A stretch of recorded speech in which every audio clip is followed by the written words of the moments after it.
Just making this video on a sequential AC switcher I have, model SEQ-8CR. Nothing really special. This is an older unit full of just basic discrete components and a microprocessor.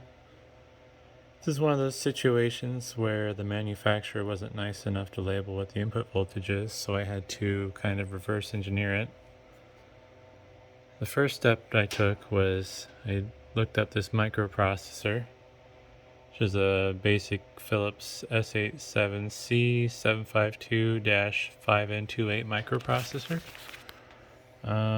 Just basic 8-bit processor with a little bit of memory on board. I found out through the data sheet that runs on 5 volts. So then I proceeded to this voltage regulator here, which I don't think, there we go. It's a 7805 CT, Motorola branded. That one's rated for a 5 volt output based on the data sheet. And the input voltage, if I remember correctly, was up to 18 volts, possibly 24. I didn't fully understand that one. This is, I think it's labeled as an SM bus controller of some sort. But so this area here is the microprocessor zone. Then, if my finger goes in the right spot, that's a resistor bank. These are opto isolators. Another resistor bank. I didn't bother looking these up. I'm assuming based on this being an output for the relays that would be connected, that those are just switching transistors.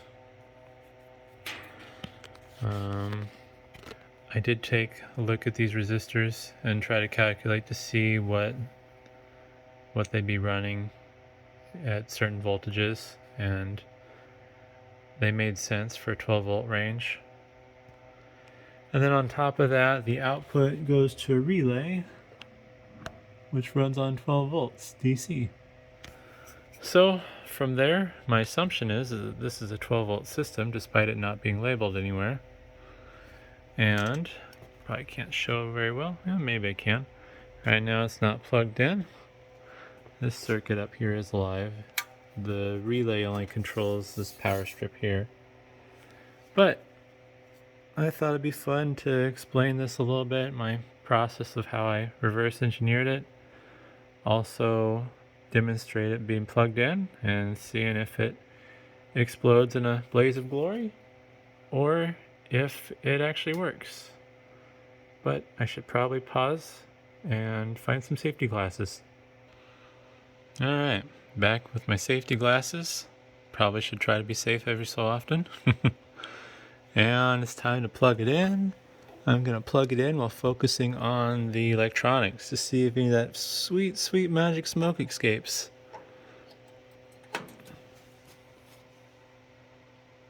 Yeah, so far so good.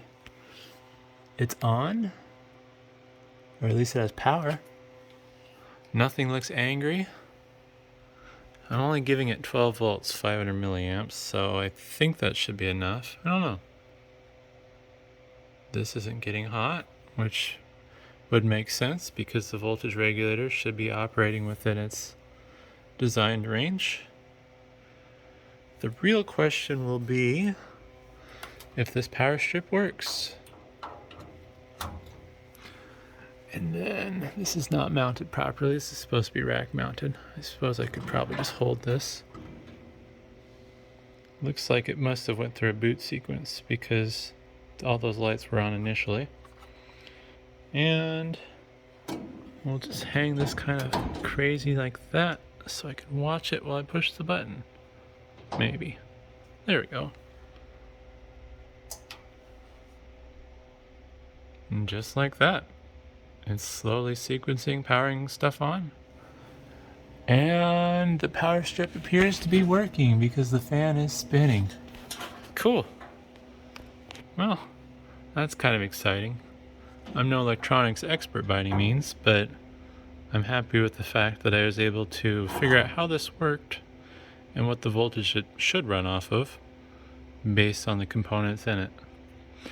There is a possibility that it's going to need a higher amperage power supply that I'm giving it, but right now it's only controlling one relay. we'll see what happens in the future. If I fully figure out how this works, I don't know if I can use this to control things other than relays, because I do have a few other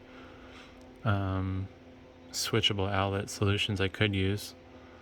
But yeah, I'm quite pleased that this didn't blow up and the research I did worked out. So thanks for watching.